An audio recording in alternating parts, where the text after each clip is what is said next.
आज हम बात करेंगे भाग्य फल की। खेल खेल में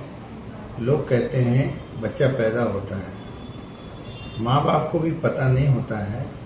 कि हमको जो बच्चा आने वाला है वो लड़का होगा या लड़की होगी। लेकिन जब वो पैदा होता है तो अपने साथ भाग्य को लेकर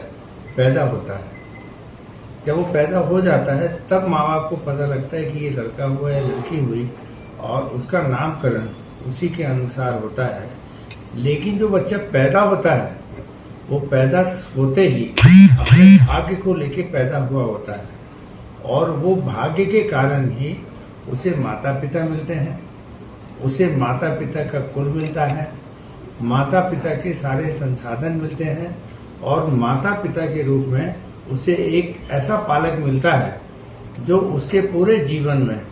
हमेशा उसके प्रति चिंता करते हुए मनुष्य जीवन में उसको आगे बढ़ाने का प्रयास करता है। तो अब ये लोग सोचते हैं कि भाग्य फल और कर्म फल, इनको लेकर लोगों की एक समझ विकसित नहीं हुई है। और जो ज्योतिषी बताते हैं तो वो भी कुछ इस तरीके से बताते हैं कि आदमी भाग्य और कर्म फल का सही उपयोग करना जानता ही नहीं है, जिसके कारण वो जो कर सकता है वो कर नहीं पाता है। और भाग्य जब उसका साथ देता है तब उसको भाग्य की समझ नहीं होती है और जब वो कर्म करने लगता है तो उसे भाग्य का पता नहीं होता है। तो दोनों के बीच में जब तक समन्वय नहीं बैठता है तो उसको जहां तक जाना होता है वो वहां तक नहीं पहुंच पाता है। इसके लिए आज हम एक नई मेथड भाग्य की बताने जा रहे हैं। मैं कोई ज्योतिषी नहीं हूं। मैंने आज 69 वर्ष की उम्र में जो जाना है, समझा है, मैंने आचार्यों के साथ बहुत बात की है, शंकराचार्यों के साथ बैठा हूं, बहुत सारे ज्योतिषाचार्यों के साथ रहा हूं और अपने जीवन से जो मैंने जाना है, तो ये जब कुंडली को देखते हैं तो कुंडली में कहा जाता है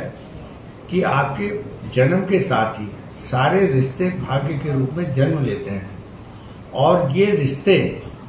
आपके पूरे जीवन भर आपके साथ बने रहते हैं। और भाग्य और कर्म फल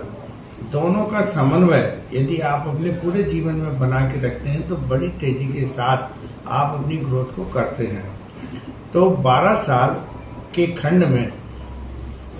60 साल तक आप अपने जन्म फल का जो भाग्य है वो 100% भोग लेते हैं। इसको भी 5 भागों में विभाजित किया जाता है कि जो पहले 12 साल हैं उसमें 100% बच्चे को भाग्य फल से जो जिसके यहाँ जन्म लिया है, जिस कुल में जन्म लिया है, उसके माता पिता के माध्यम से वो अपने 100% भाग्य को 12 साल तक भोगता है। फिर 12 से 24 साल की जब उम्र के बीच में होता है तो इसमें 25% उसका भाग्यफल कम हो जाता है और वो 25% जो भाग्यफल होता है वो कर्म का होता है। कि जो 12 साल का बच्चा होगा तो 12 साल के बच्चे में या तो वो पढ़ाई लिखाई को लेके या काम धंधे को लेके वो अपने पेरेंट्स के साथ सहयोग करने लगता है और जो नॉलेज उसने 12 साल की उम्र तक में लिया है अपनी फैमिली से, उसी में आगे वो ग्रोथ करके और उसमें सहयोग करने लगता है। तो 25% उस बच्चे का स्वयं का कर्म का फल उसका भाग्य बनना शुरू हो जाता है। तो 25 जो 12 साल के जो खंड है तो 24 साल की उम्र आते आते तक वो अपने भाग्य का जो 25% है वो उसको कर्म फल से भोगना शुरू कर देता है। जैसे ही वो 24 से 36 साल की उम्र के बीच में आता है तो ये जन्म का भाग्य फल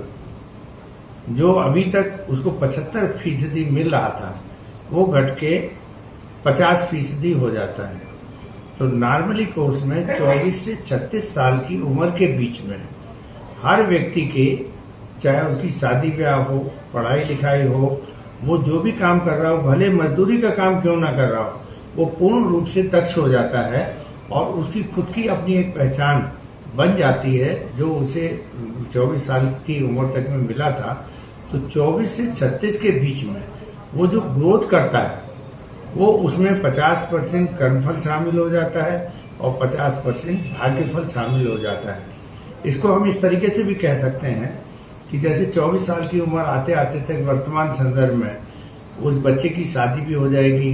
उसको बीवी भी मिल जाएगी, लेकिन ये सब मिलेंगी आप जिस कुल से आए हैं, जिस व्यवस्था से आए हैं, उसी को ध्यान में रखते हुए आप जो भी काम सीखे हैं वो भी उसके परिप्रेक्ष्य में आप जानते हुए कर्म और भाग्यफल को साथ में जोड़ के ये आपको चीजें मिल पाती हैं। 36 साल से जब आप 48 साल की उम्र के बीच में होते हैं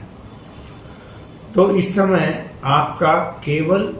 25% भाग्यफल आपके साथ चल रहा होता है और 36 से 48 वर्ष की उम्र में आपका 75% कर्मफल आपका भाग्यबल बनना शुरू हो जाता है। इसको जानने और समझने की जरूरत है। तो जो 36 से 48 साल तक की उम्र होती है उसमें व्यक्ति जो करके अपनी इमेज को बनाता है और जो वो जानता है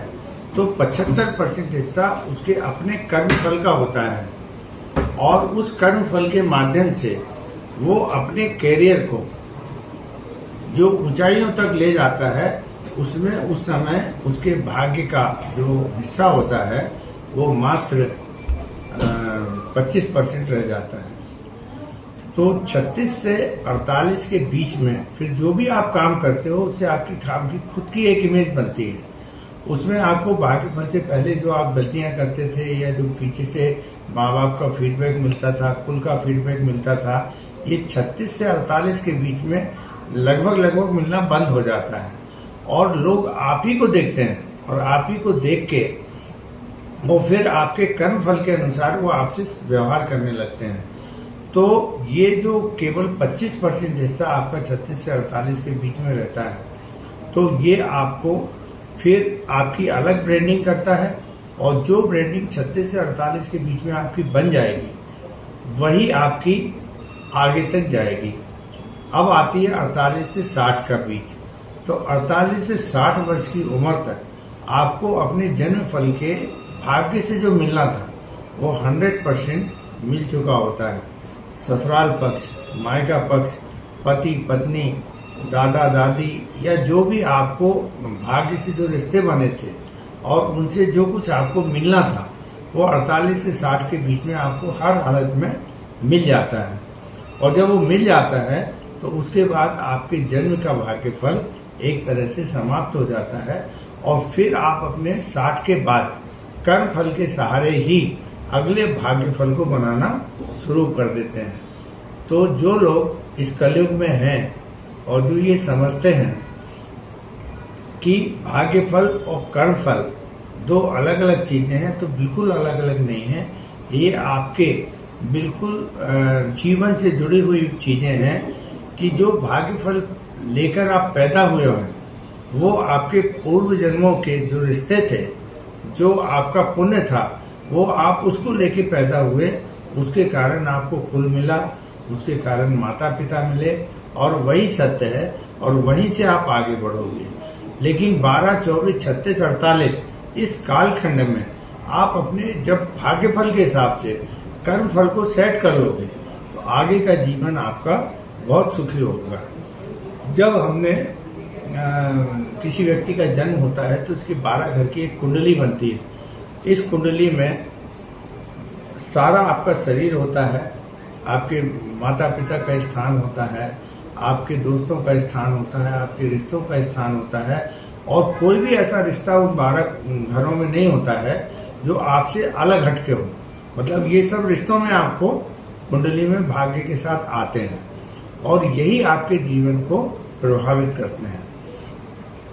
तो मनुष्य जीवन में आने के बाद यदि आप 12 से 24 के बीच में आपको सही संस्कार मिल गए, सही तरीके से आपने अपने करियर को बनाना शुरू कर दिया और 24 से 36 साल की जो कालखंड है ये किसी भी व्यक्ति के लिए सबसे महत्वपूर्ण होता है। उस कालखंड में उसने अपनी आधारशिला को मजबूत कर लिया तो वो फिर उसके जीवन भर उसके लिए एक इमेज बन जाती है, उसकी पहचान बन जाती है, उसके काम करने का तौर तरीका भी बन जाता है। और मैं तो यहाँ तक कहूँगा वो 24 से 36 के बीच में जो उसके एडिक्शन बन जाते हैं, उसको पैसे की भी समझ हो जाती है, उसको रिश्तों की भी समझ हो जाती है, उसको अपना जीवन किस तरीके से चलाना है इसकी भी समझ हो जाती है। तो ये जो 36 से 48 के बीच में और 24 से 36 और 36 से 48 के बीच में जो आपका एक हिसाब से नशा हो जाता है, दैनिक क्रिया में आप जो भी खाने लगते हैं, पीने लगते हैं, जो चीजें आप पसंद करने लगते हैं, जो आपका स्वभाव बन जाता है, तो वो 24 से 48 के बीच में जो आपने अपने कर्म फल से बनाया है वही आपके आगे के जीवन का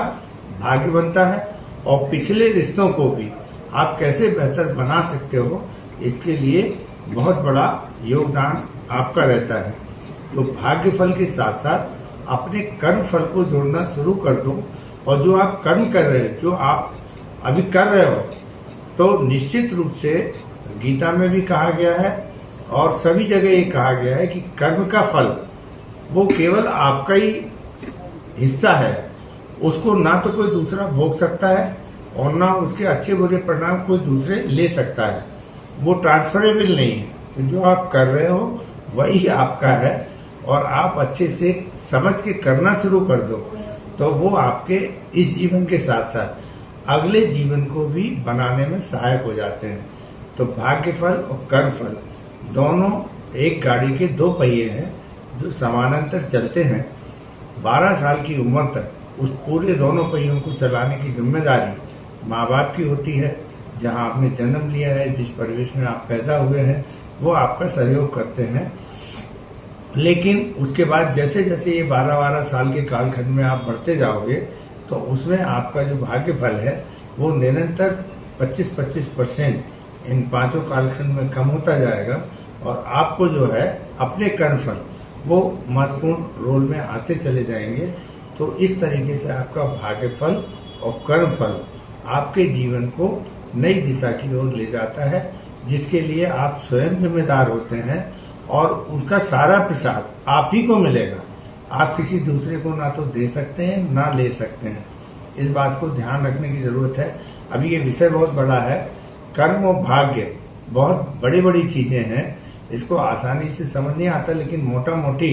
जो आप आसानी से समझ सकते हैं उसको मैंने समझाने की कोशिश की है कि जो आप 12 साल तक प्राइमरी नॉलेज लेते हैं, वही नॉलेज के कारण आप 12 से 24 में ग्रेजुएशन करेंगे, पोस्ट ग्रेजुएशन करेंगे, पढ़ाई लिखाई करेंगे, माँ बाप आपकी शादीशुदी कर देंगे, आपके व्यापार के लिए कोई व्यवस्था हो जाएगी। तो 12 से 24 का पीरियड जो होता है वो इस तरीके का होता है। लेकिन 24 से 36 के बीच में जब आप काम कर रहे हैं तो लोग उसके लिए आपको जिम्मेदार मानना शुरू कर देते हैं। फिर भी 24 से 36 के बीच में यदि आप कोई गलती करते हो तो आपके माँ बाप आपकी सुरक्षा में आके खड़े हो जाते हैं, आपके रिश्ते आपकी सुरक्षा में खड़े हो जाते हैं, आपके बचाव में खड़े हो जाते हैं, और लोग ये मान लेते हैं कि चलो ये गलती हो गई, तो कोई दूसरा उसको सुधारने के लिए आपकी मदद करता है, वो आपको भाग्य से मिलता है। लेकिन जब 36 से 48 में आप पहुंचते हैं तो कोई आदमी फिर आपके माँ बाप की भी बात को नहीं मानेगा, और आप खुद ही मैच्योर हो चुके होते हैं और आप ही काम कर रहे होते हैं, तो एक्सक्यूज की कोई गुंजाइश आपके पास नहीं रह जाती है। और जब 48 से 60 में आते हैं तो आप भाग्य से जो कुछ मिलना था वो भी आप सब कुछ ले चुके होते हैं। वो रिश्ते गौण हो जाते हैं जो भाग्य फल से आपके पास आए थे, और बड़ा भाई, छोटा भाई, रिश्तेदार, नातेदार जो भी हैं, सब ले दे के आपसे दूरियां बना लेते हैं। तो उस समय फिर जो कुछ आपने किया है वही आपका होता है, और वो आगे के लिए आपके मनुष्य जीवन में आगे का मार्ग प्रशस्त करता है। आशा है आप लोग समझे होंगे, मेरी बात अच्छी लगी हो तो धन्यवाद, कमेंट करिए। जय श्री राम।